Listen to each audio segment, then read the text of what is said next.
Hey everybody, what's up and welcome back to today's video guys. And today guys, I'm going to go ahead and be showing you how to remove objects in Adobe After Effects.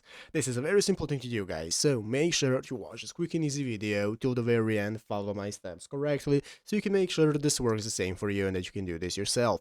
But yeah guys, let's get straight into it. So the first thing you want to do guys is go ahead and open up the official Adobe After Effects program right here on your PC if you haven't already, and after opening it up, you'll be greeted by the main page for opening up your project and by the main screen right here, which is the composition settings, where we can get started with creating our composition. So input your composition quality and fill out all the info that you need, click OK, and now we can get started with either creating a new folder, we can create a new project, opening up a new folder or project, and so on.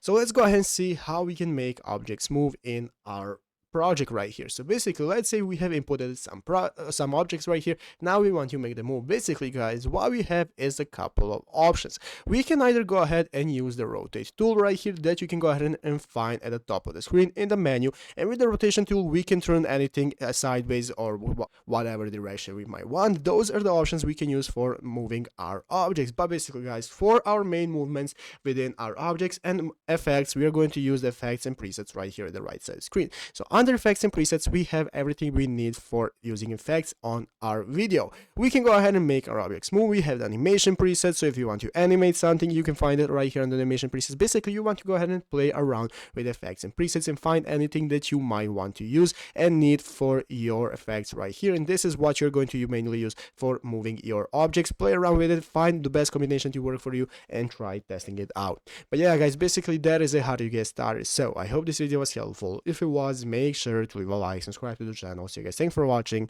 take care, and bye.